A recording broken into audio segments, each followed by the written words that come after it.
You are welcome back to Mauritius channel. I hope you are doing good by God's grace. Yeah, in today's tutorial, what we are going to do is we are going to convert a number from the decimal number system to a number in other bases or in other number systems. Right? When I say decimal number system, a number in base 10. Right? Yeah, so that's it.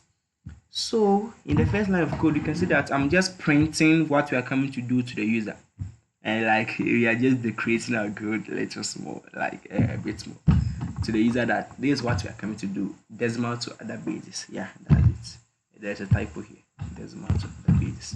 So that's it. And I continued by wrapping my code in a try except block. Listen, try except. So this is the try, and on the screen then you see the except. So what this is doing is that it is helping us, like, listen to the name try. So it means that let us try all the block of code in this try except we have an error. And what is this error? Value error. Because here is the case that the user might input maybe R, X, or Y for meanwhile we are taking what the integers, and but the user end up entering alphabets. You see that our program is going to crash, and we don't want that problem. We don't want to fall into that pit. So what we are doing is that we are wrapping our code with our try except block. Yeah, so that's it. So in the try except block, you can see that we are taking the number in the decimal system from the user, right? We are taking the number in the decimal system from the user, and as soon as we take it, we convert the number from string form into an integer form, because any inputs you receive from the user, it is in the form of a string. For you to work with it mathematically, we need to convert it either to a float or to an integer value. So that here we don't want float, because when we use float, we end up running into an infinite loop. So we are using what? Integers. Are you getting me? Yeah, that's it. And after we take the decimal, we take what? The base as well. And the same thing applies to the base. The base must be an integer as well. So and here you can see that I'm just declaring, I declared what? Remainder to be 0 and converted as a string, and currently it is what? An empty string. And remainders is a list of what? Numbers, and currently it is set to now. Yeah. And after I declared all these things, see that we have a loop. And what is this loop doing at all? Yeah, I'll tell you. Here we have a looping condition, and the looping condition is decimal number greater than or equal to what? The base number.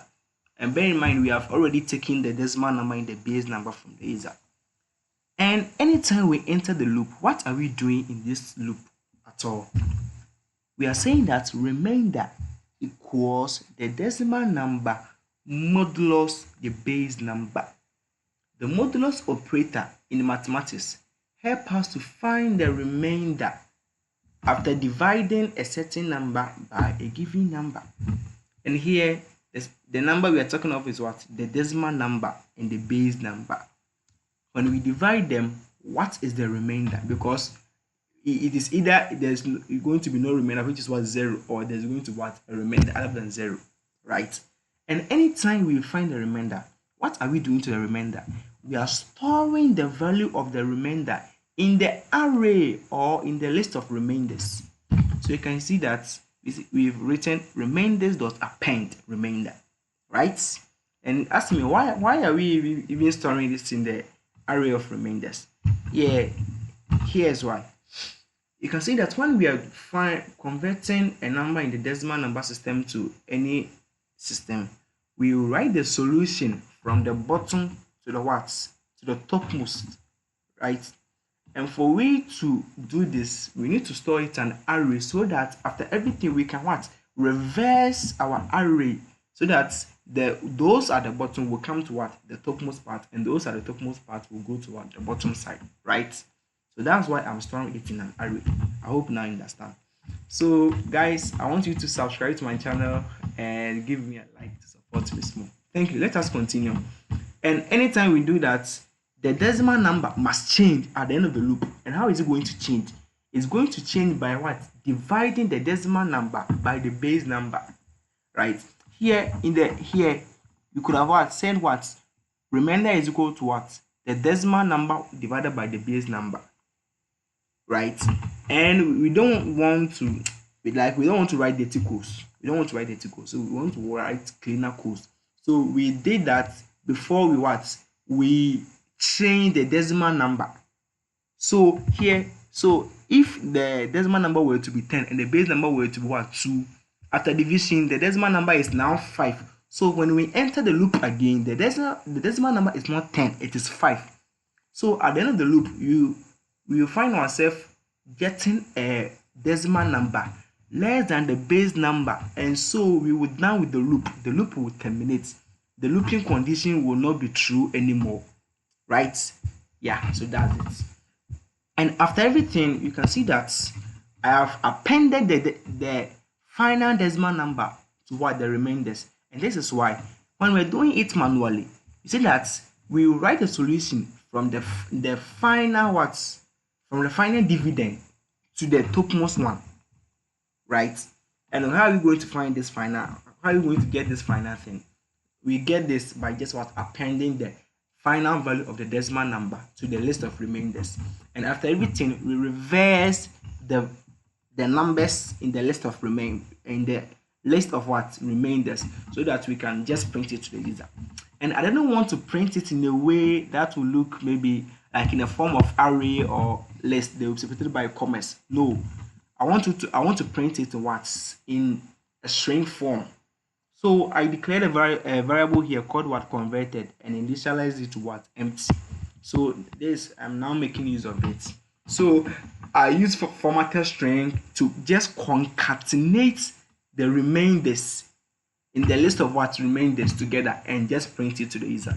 So here you can see that for remainder in remainders, converted plus equals remainder. I think it makes sense, right? So for every remainder in the list of remainders, just concatenate what, the remainder. Yeah, that's it. And after everything, we print converted to the user, telling him this is the converted value. So guys, let us run our code and see how far we are going. Yeah. So number in base name, we just 7, 2. Converted value is what, 111. Yeah. So 1 times 2 power 0 is what, 1, plus 1 times 2 power 1 is what, 2. So 2 plus 1 giving us 3, plus 1 times 2 power 2, which is what, 4. 4 plus 3, which is what, 7. So that's it, guys. Thank you. I hope you've subscribed to my channel. Thank you.